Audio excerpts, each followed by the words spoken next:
So, Joe, does the tricep work? So line your right arm first, okay? Elbow points kind of diagonally across, the back of it's pointing away, and bring the hand behind it. Thumb needs to be rotated so it's directly over the shoulder, and the little finger and the thumb are the direction of travel of the arm. You're breathing in, bending the elbow backwards, breathing out, pushing the arm up to the ceiling. Feel the back of the arm work. Now, it's tempting to do some rotation, and if you start to rotate, there's potential for bashing the thing into your head, so don't do that. So keep the alignment, keep that long line, try not to let the wrist do too much funky stuff. And so that's part one. Now, you then rotate your forearm so the elbow points across the torso, the hand still supports the elbow, and now the thumb goes across towards the other shoulder, and then you pull from the back of the arm to bring the arm back up into space.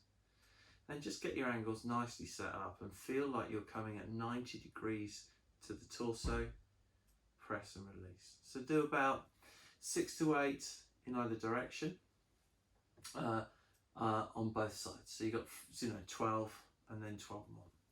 So that's part one. And then we get into the spine stretch forward using a roller, and you can have that up against a chair or a wall or something, but ideally you're going to get to the point where you can actually just sit with it behind you, and then just kind of bringing it in behind the back of the pelvis so it's just touching, and then ideally resting the hands on the insides of the knees, long frog, wide. So now you've got it behind you, and you can just feel it with the fabric of your shirt just touching, so you're not pushing it backwards. Top of your sit bones, take a breath in, and then as you breathe out, gaze comes down, gaze comes up and underneath you, and as you roll forwards with your ribcage, you leave the roller. Now as I'm going forwards, the muscles on my back is being stretched out, so you're creeping that long neck, you're reaching through the crown of your head, you're folding into this space forwards. Take a breath in there, open up those tissues behind you again, and then feel like those tissues release to bring your waist back towards the roller. Now, as soon as you feel the shirt coming into contact with it, start to rebuild and restack the spine, bringing the shoulders towards it, don't knock it over. And the idea is that you pull up rather than backwards, and the rib cage stays in contact with the roller. Then the shoulders depress, and then the head goes up higher.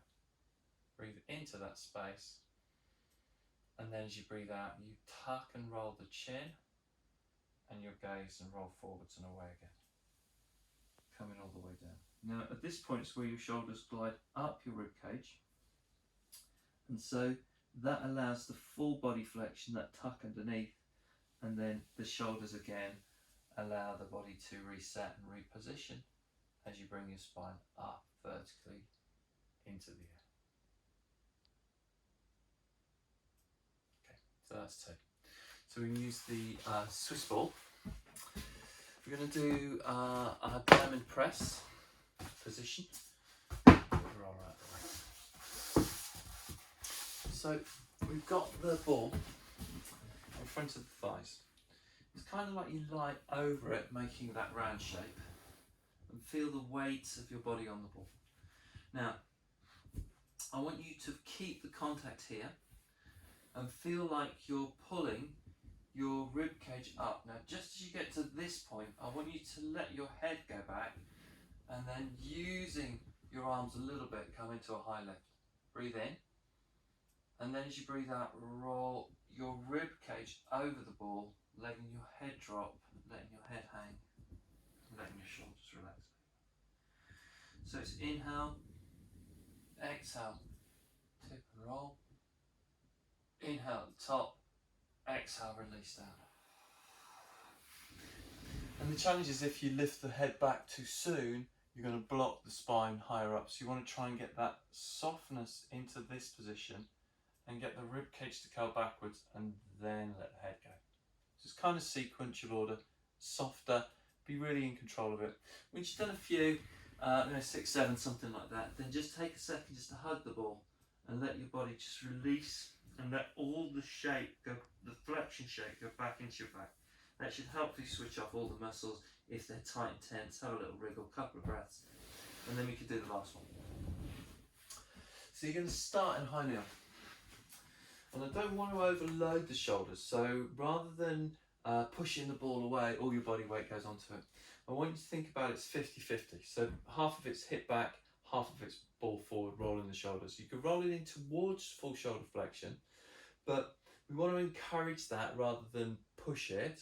So we're going to spiral the arm so the thumb points up towards the ceiling at the end of range. But that doesn't just come from the forearm, it's not just a flick of the wrist. I want you to feel that you're actually, as you push the roller away, you're kind of drawing the shoulder back down your rib cage, and because of that, the whole shoulder complex pulls onto the body. You might retract a little bit as well, but probably not so much that. It's more just the external rotation and maybe a tiny bit of depression. So flat hands, high kneel, breathe in. As you breathe out, you start to roll the roller away. You start to pull your hips back and push your arms forwards. I want your head to be higher than your biceps. And then as you float the arms away, you go into that little bit of shoulder flexion. Take a breath in, and then cue from the shoulder, pulling the shoulder blade back onto the body, and then pulling the hands flat as you pull the ball in towards your hips. Should be very controlled, very easy. Now, I've got a mirror in front of me, which is really helpful because if I'm tipping left or tipping right, I can see that.